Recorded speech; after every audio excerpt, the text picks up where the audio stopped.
Coast a couple of times a week. And Mrs. Trangen finds herself in a very tough spot. She's battling some terrible health problems at a hospital here in Las Vegas, and we're all sending her some good vibes and encouragement. Hang in there, Cheryl. I received a lot of email about a story I read last week regarding this British hacker, Gary McKinnon, and his fight to keep from being extradited to the United States. As you might remember, the article that I brought up quoted a doctor over there, a professor at Cambridge. His name is Sacha Cohen, and he said he thinks Gary McKinnon is suffering from Asperger's syndrome, which causes McKinnon to focus all of his attention on one thing, the UFO mystery, regardless of the consequences, legal and otherwise. And I commented when I read this story, I thought it was pretty weak. A weak excuse for McKinnon to use, or his lawyers to use. And I wondered if this doctor, Sacha Cohen, might really be, related to the role-playing comedian with the same name, known for his film Borat. Well, man, did I get an earful on this one. First of all, I admit I've never done a lot of research on Asperger's. I've read the term, I've seen it in newspaper stories, but I've never even said it out loud because I've never covered a story on it. And this was just a news story that was forwarded to me by someone in England. I was not, I think, as one emailer suggested, purposely trying to pronounce it as Asperger, nor would I ever purposely make fun of something this serious. I really thought this story might be a hoax, and even if it wasn't, thought it was a pretty weak excuse for McKinnon to use it. Anyway, I'm learning a great deal about this syndrome from all you listeners out there and emailers, and I know it's a very serious matter. I wouldn't make fun of a disease or the people who have it, and I didn't. But I want to thank all those people who are sending me emails which educated me about this. I received a dozen or more emails about the object filmed by CNN during the Obama inaugural. Did you see it? Our webmaster, Tim Binal, tells me that this was already discussed on the program a few days ago. I'm guessing that it was one of the programs that George Norrie was hosting. I didn't hear that program that night, but I'll give you my 2 cents for what it's worth. It sure looked like a bird to me. I mean, its wings were flapping. And those who argue on the internet, and I've seen some of these discussions, they argue that this bird must have been 55 feet long. They simply don't know how close the thing was to the camera. And I think from the looks of it, and I'm not an expert, but I think it looks like it was pretty close, which made it look a lot bigger. But bigger or not, it sure looked like a bird to me. So thanks to Mark and Charles and a lot of other folks who sent me links to that. John in Toronto and Patrick at something called conspiracyculture.com and a few other people sent me stories about a Canadian radio show host named Richard Surrett, whose show, I guess, was canceled abruptly, even though it was very popular. And this guy, Richard Surrett, was fired. Now, I'm not familiar with Mr. Surrett. I don't get his show down here in Las Vegas, but it sounds like he covers a lot of the same ground that we cover here on Coast to Coast. Cover-ups, conspiracies, UFO, paranormal, that sort of stuff. So it's probably a natural thing for his listeners up there to be upset and to wonder if there is something more to it, the fact that he's fired, no longer on the air. And one writer speculated to me that it's, quote, it's the beginning of a new movement regarding alternative media, meaning they worry that it's going to spread to similar programs, that somehow the evil dark government is going to take all these radio shows or TV shows that deal with these kinds of topics off the air. I received several similar emails when the CNN reporter Miles O'Brien was fired a couple of weeks ago, along with the rest of his team, the science and technology unit from CNN. You'll recall that O'Brien had produced this week-long UFO series a couple of months ago. And I remember when it was on the air, the UFO world was all griping and moaning about how unfair it was, and he's always given the debunkers more time than us, and he's slanted the information, and he's biased. And then when O'Brien was fired, the same folks were complaining, well, he must have been canned because of his UFO expose, and he was doing the right thing, and they fired him. Well, barring other information coming to light, including statements from Mr. Surrett or Mr. O'Brien about what the reasons were they were let go, I think we're going to have to take their employer's word for it for a while. These are tough times for news operations, for media companies, TV stations. I can tell you that from personal experience. The station where I work, KLAS in Las Vegas, had to lay off a bunch of people, first time in its history. Advertising revenue is down. Everyone, everywhere is cutting corners, trimming staff. So it's not entirely unusual for this to happen. I've been in broadcasting a lot of years, and I know there can be a lot of reasons that someone is let go, reasons that will never get aired in public as so much dirty laundry. Maybe the people who got let go had other issues. Maybe they were hard to get along with, or they did something that was out of bounds. Maybe they asked for too much money or too much control, or maybe they hit on the boss's wife. I'm not saying any of that stuff is true. I'm just saying there could be a whole range of reasons why people get fired from these kinds of jobs. They are high-pressure jobs. There's a lot of eyes on people in this line of work. Naturally, people like Coast to Coast listeners are inquisitive types, so we can imagine all sorts of other scenarios, dark scenarios, and maybe they're right. But unless the people who were fired themselves come forward with more information about it, then we're just going to drive ourselves crazy trying to figure it out. I'm told that up in Toronto, some of the listeners to Mr. Surratt's show are planning a big protest to see if they can get his job back for him. Good for them. I hope it helps. One other note from Canada. Loretta wrote to me from Slave Lake in Alberta to tell me it was minus 45 degrees Celsius outside her door. And Loretta, for gosh sakes, put another log on the fire, put on a pot of tea on the stove, put on some extra socks, and stay by your radio, at least until Coast to Coast is over for the night. We're going to take our first break right now, come back, a couple of more news items, then we'll go to open lines and see what's on your mind this evening on Coast to Coast AM. Welcome back to Coast. I'm George Knapp. We're taking a look at some of the emails and other items sent in by listeners on a variety of topics that we've covered over the last couple of weeks. Got some interesting items posted on the website by our tonight's webmaster, Tim Binal, things sent in by listeners. You might recall a story I once told about the Skinwalker Ranch, the first time I ever took a visit to this place, this very strange ranch in northeastern Utah, and all the weird stuff that happens there. And as the story goes, my first visit, they decided to use me as bait. They put me out on a plastic chair in the middle of this pasture in the middle of the night to see if something would come and grab me. And the spot where they put me was a place where a predator-type being had come out of the bushes. It's a place where a couple of cattle had been mutilated. It's a place where some scientists had seen this big Bigfoot-type thing crawl out of a tunnel of light. So they just figured, well, maybe I have an inherent weirdness quotient, and that if they put me out there, something would show up and grab me.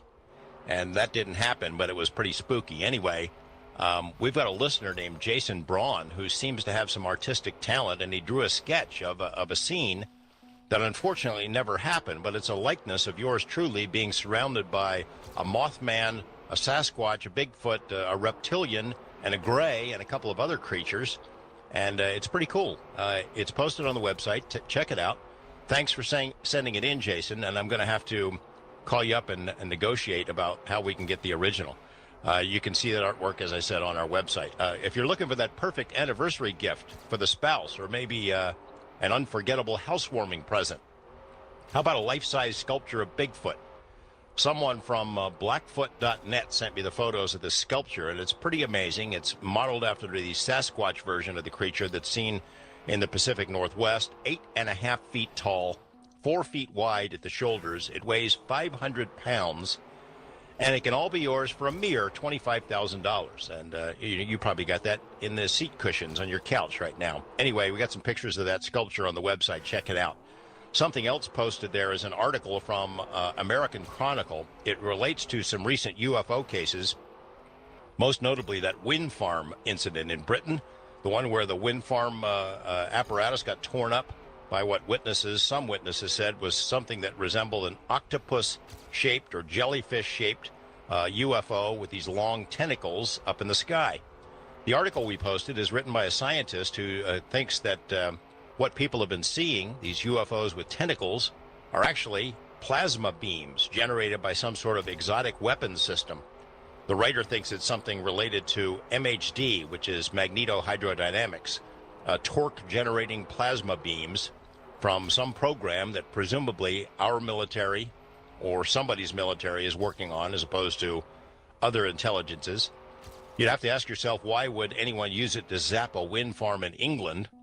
That wouldn't be real clear, but it's an interesting read if you want to check out that article.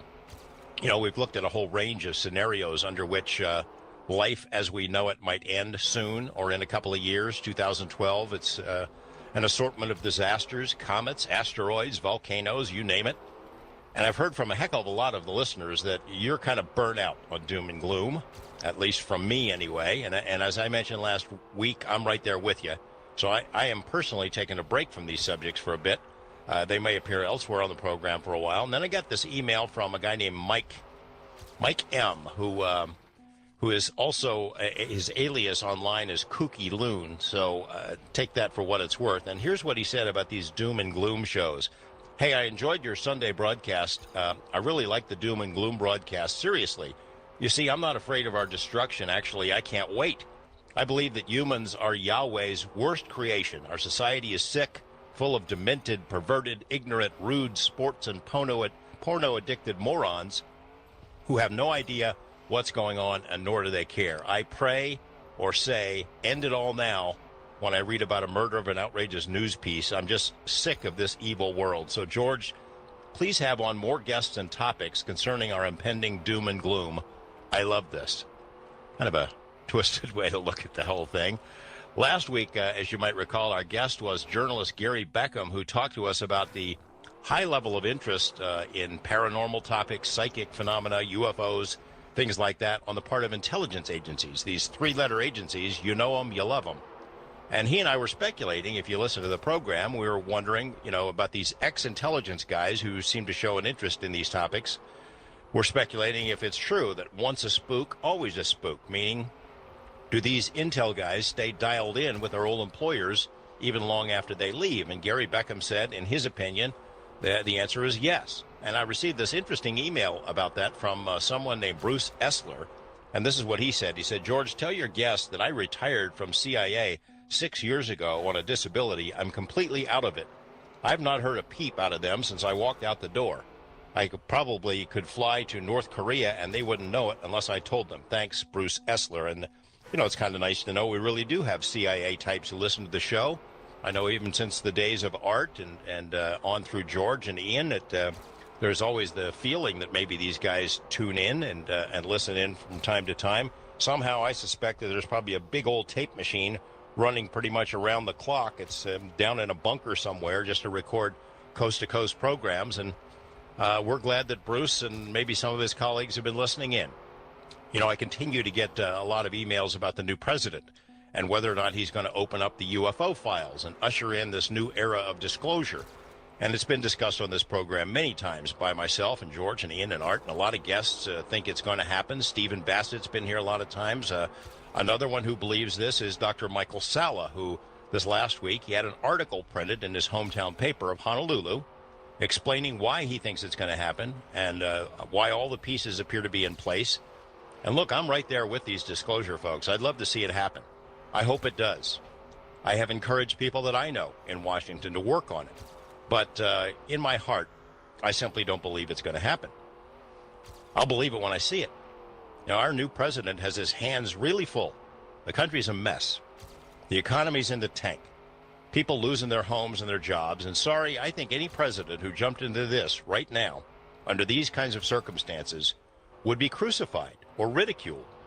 People would look at it like it's a diversion tactic or maybe a hoax or a cruel joke to play when there is so much else that's pressing and dire for our country and our people. I'd like to see it happen, but I'm not holding my breath.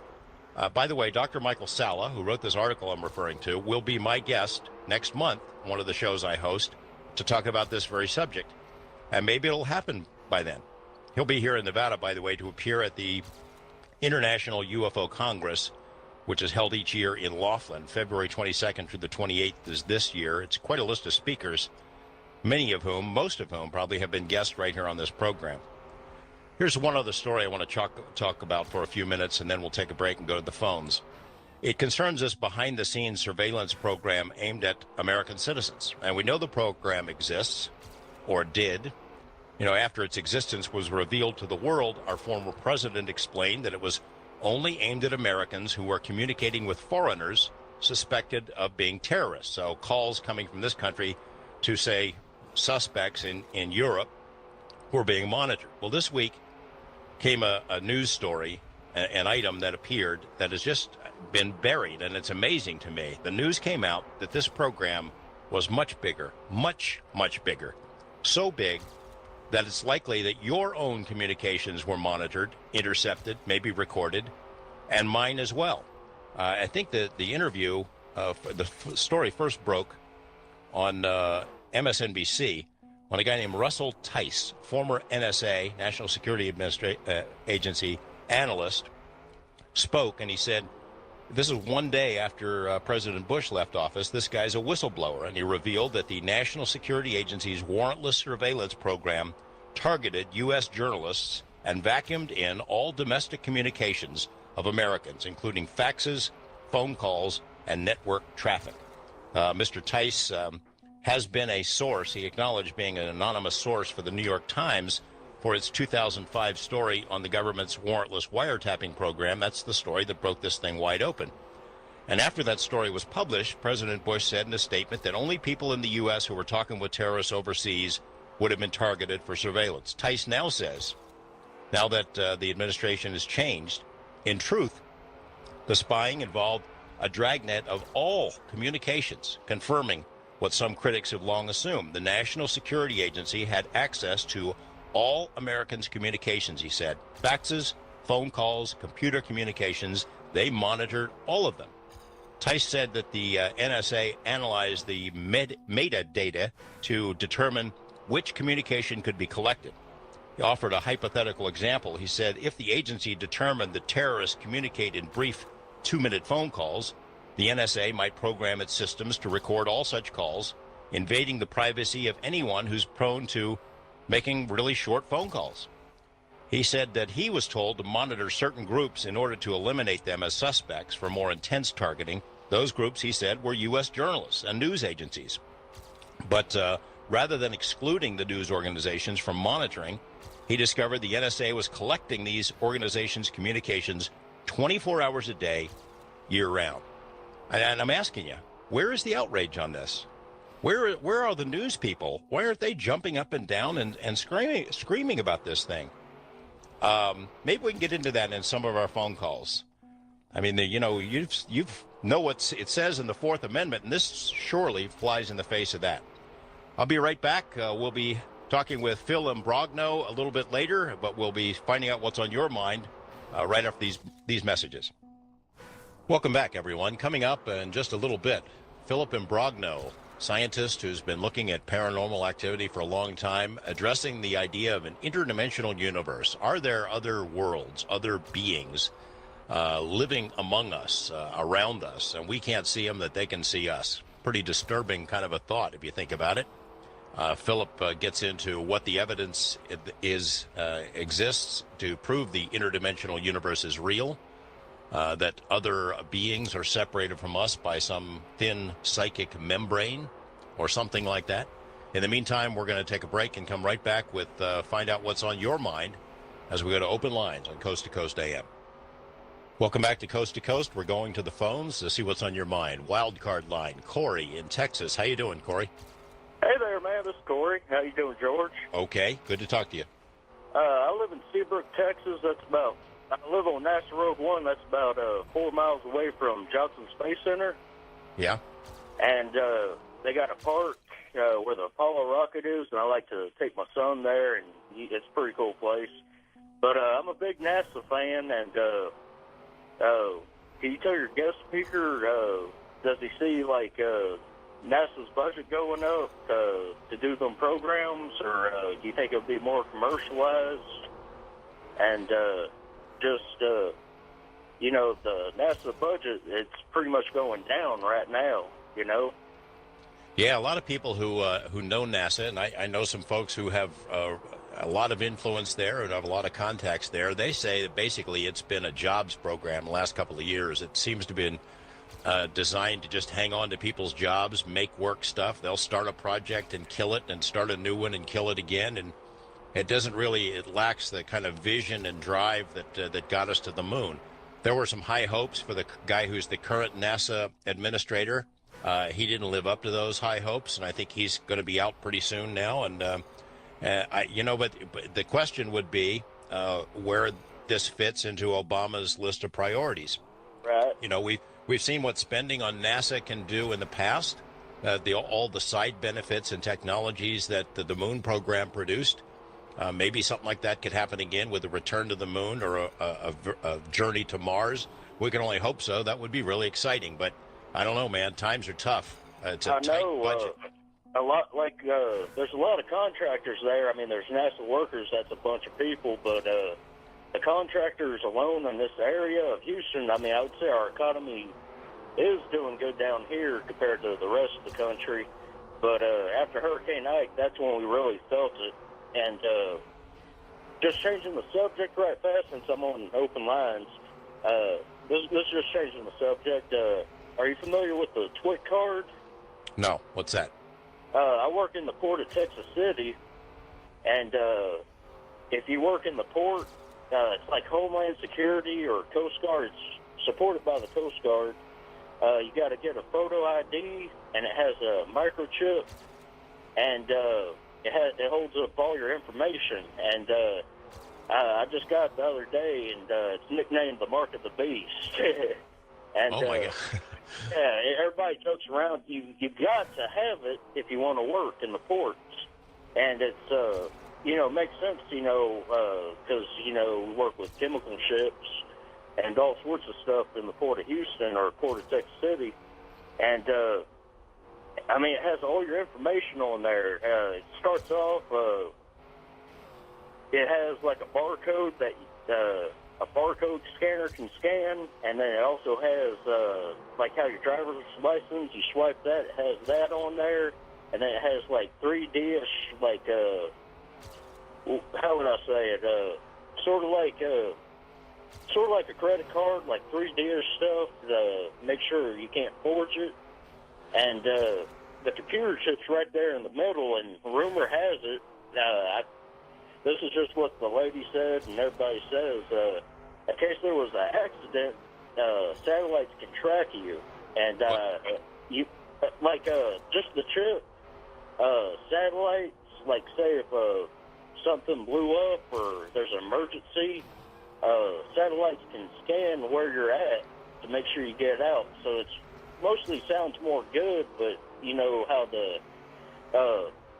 how you're talking earlier about doom and gloom. I'm not saying Mark of the Beast or anything like that. I'm just saying watch the Mark of the Beast be like doing something with terror.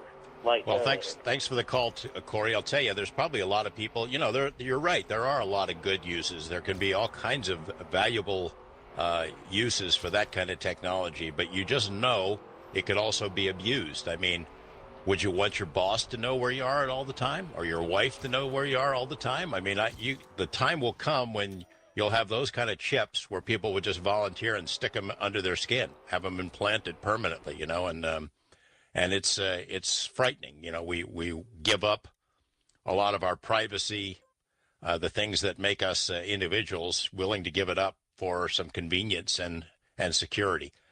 Thomas in Palmdale, California. How you doing, Thomas?